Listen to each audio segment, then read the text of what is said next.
Good morning बच्चों। हम लोग पढ़ रहे थे क्रिया कक्षा में हिंदी व्याकरण में। तो क्रिया में कुछ बचा हुआ है, आइए देखते हैं। क्रिया के दो भाग हैं, सकर्मक क्रिया और अकर्मक क्रिया। अकर्मक क्रिया उसे कहते हैं जिसमें वाक्य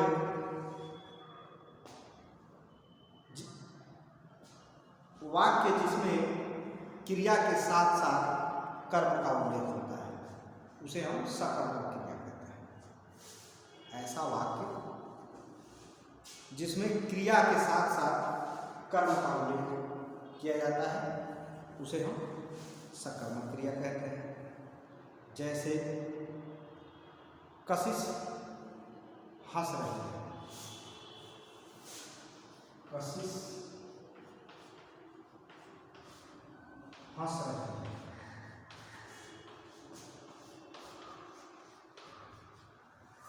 अब ये कशिश जो है, कशिश तो ये हो गई कर्ता, कर्ता, और हंस रही है क्रिया। ठीक है। दूसरा है अकर्मक क्रिया, तो ये है। अब आइए दूसरा है सकर्मक क्रिया। वाक्य जिसमें, ऐसा वाक्य जिसमें क्रिया के साथ साथ कर्म का भी बोध होता हो या उल्लेख किया जाता हो, उसे हम सकर्मक क्रिया कहते हैं। जैसे रोहन गिटार बजा रहा है, क्या है? रोहन गिटार बजा रहा है। इसकी परिभाषा है, जैसे कि आपको मैं बताया, कर्म के साथ। ऐसा वाक्य जो जिसमें क्रिया के साथ साथ कर्म का उल्लेख हो। अब देखिए, रोहन क्या हो गया? कर्ता। रोहन कर्ता, कर क्या रहा है? गिटार बजा रहा है। कर्म, बजा रहा है क्रिया। ठीक है। एक ही साथ ये हो गया कर्ता आपका, ये हो गया कर्म, और ये हो गया क्रिया। ठीक है, ये आप पढ़ चुके थे। अब आइए, सकर्मक क्रिया के भेद दो होते हैं, एक कर्मक और एक द्विकर्मक। सकर्मक क्रिया के भेद कितने होते हैं? दो। एक होता है एक कर्मक और दूसरा होता है द्विकर्मक। एक कर्मक का क्या मतलब है? जिसमें क्रिया के साथ केवल एक कर्म का बात किया जाए, वहां पर एक कर्मक क्रिया होता है। ठीक है। और जहां पर क्रिया के प्रभाव कर्म पर पड़ता है, वहां पर द्विकर्मक होता है। जिसमें क्रिया का प्रभाव दो कर्मों पर पड़ता है, वहां द्विकर्मक होता है। और जहां पर एक पर पड़ता है कर्म, वहां पर एक कर्मक होता है। जैसे मोहन आम खाता है, मोहन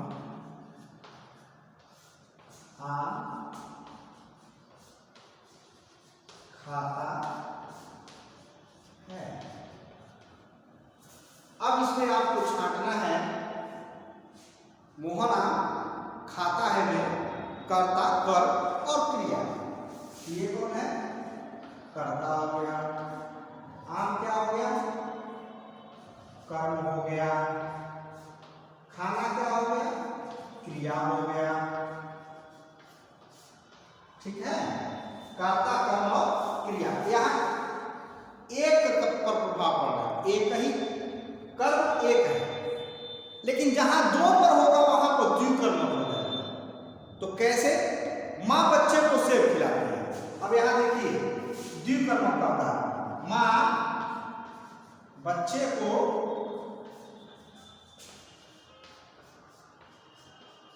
सेब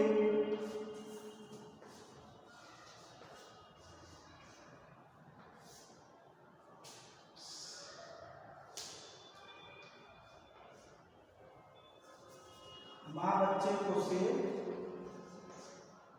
खिलाती है। ठीक है, तो अब यहां पर खिलाती है नहीं रहेगा, खिला रही है, सॉरी, खिला रही है। अब देखिए माँ बच्चे को सेब खिला रही है, यहां माँ क्या हो गई? कर्ता। बच्चा ये क्या हो गया? कर्ता। को ये सेब ये भी हो गया कर्ता, और यहां पर खिला रही है क्रिया। समझ आ रहा है? देखिए माँ कर्ता हो गई, बच्चे को सेब खिला रही है, बच्चा और सेब ये दोनों कर्म है, दो द्विकर्मक है, दो एक साथ आएंगे, वहां पर द्विकर्मक हो जाएगा।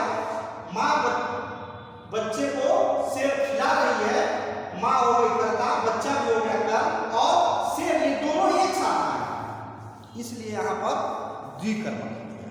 ठीक है, अब आइए रचना के आधार पर क्रिया के भेद जानते हैं। तो रचना के आधार पर क्रिया के भेद 6 होते हैं। कितने होते हैं? 6। नंबर 1 सामान्य क्रिया, सामान्य क्रिया, प्रेरणात्मक क्रिया, संयुक्त क्रिया, नामधातु क्रिया, पूर्वकालीन क्रिया, कृदंत क्रिया। ठीक है, तो ये मात्रा इसमें से आपने पूर्व का है, यहाँ पे कृदंत नहीं पढ़ेंगे, पूर्व में है ये मात्रा कृदंत क्रिया।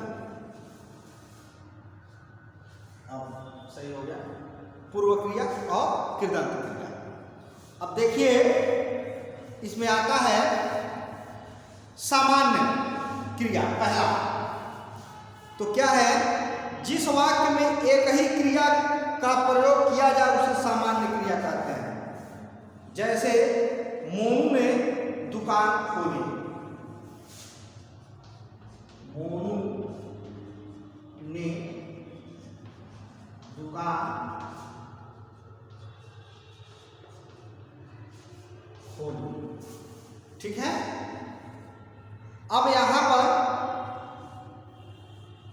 एक क्रिया सामान्य क्रिया है, मोहन ने क्या किया? दुकान खोल दिया। या दूसरा रमा से लाया, दूसरा उदाहरण है रमा सेब लाई। अब यहां देखिए मोनू ने दुकान खोल दी, एक सामान्य है, सेब लाई, तो ये सामान्य क्रिया होगा। लेकिन फिर आता है प्रेरणार्थक क्रिया। ऐसा क्रिया या जिस क्रिया में यह ज्ञान होता है कि कर्ता कार्य न करके किसी से कार्य करवाता है, जिसमें कर्ता खुद न काम करता हो और किसी और से करवाता हो। ठीक है, उसे हम क्या कहते हैं? प्रेरणार्थक क्रिया कहते हैं। या दूसरा उदाहरण देखिए, किसी दूसरे के कार्य करने की प्रेरणा देता है। कर्ता अपने नहीं करता है, दूसरे को प्रेरणा देना है कि आप करिए। ठीक है, तो वहां पर वो क्या हो गया, प्रेरणार्थक क्रिया हो गया। अपनी बातों से समझा बुझाकर अपने काम को दूसरे से करवा ले, प्रेरणार्थक क्रिया है। ठीक है। जैसे मां ने पुत्र से आटा मांगा। अब अनेक तरह के उदाहरण दिए होंगे। मां ने कहा होगा जाओ लेके आओ भोजन बनेगा, ऐसा उन्होंने कहा होगा, उससे आटा मंगा लिया। फिर अध्यापिका ने बच्चों से किताब पढ़वाई। अपने अध्यापक नहीं पढ़ रहे हैं, क्या कर रहे हैं बच्चे, तुम पढ़ो, तुम्हारे लिए है। ठीक है, ये हो गया प्रेरणार्थक। अब प्रेरणार्थक क्रिया के दो भेद, एक होता है प्रथम प्रेरणार्थक और दूसरा होता है द्वितीय प्रेरणार्थक।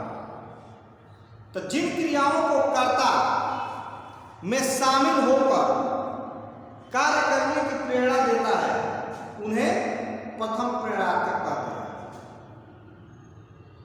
जिसमें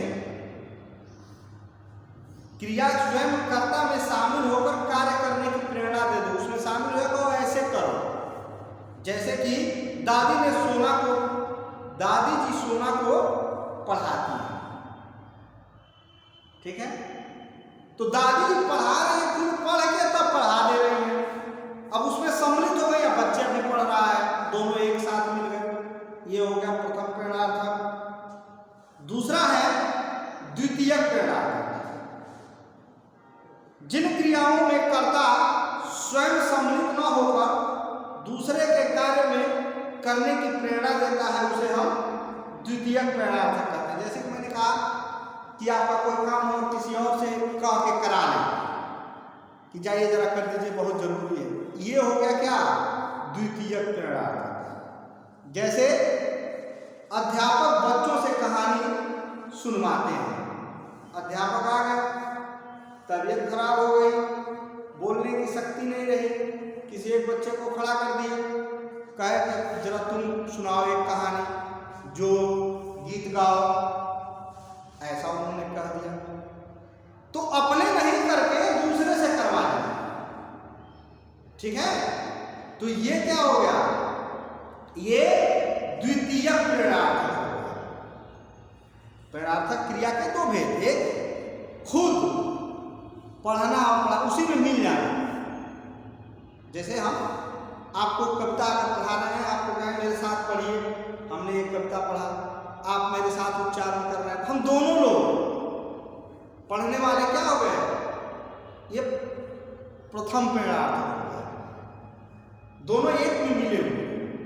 और द्वितीय प्रेरणार्थक है कि जिसमें हम कहें कि आप खड़े होकर के पढ़िए, आपसे जबरदस्ती पढ़वाएं या जैसे भी पढ़वाएं, तो पढ़वाने की क्रिया ही क्या हो गई, द्वितीय प्रेरणार्थक। ठीक है, तो कल अब हम लोग पढ़ेंगे संयुक्त क्रिया, जो ये चार बच गए हैं, संयुक्त क्रिया, नामधातु क्रिया, पूर्वकालिक क्रिया, तुरंत क्रिया।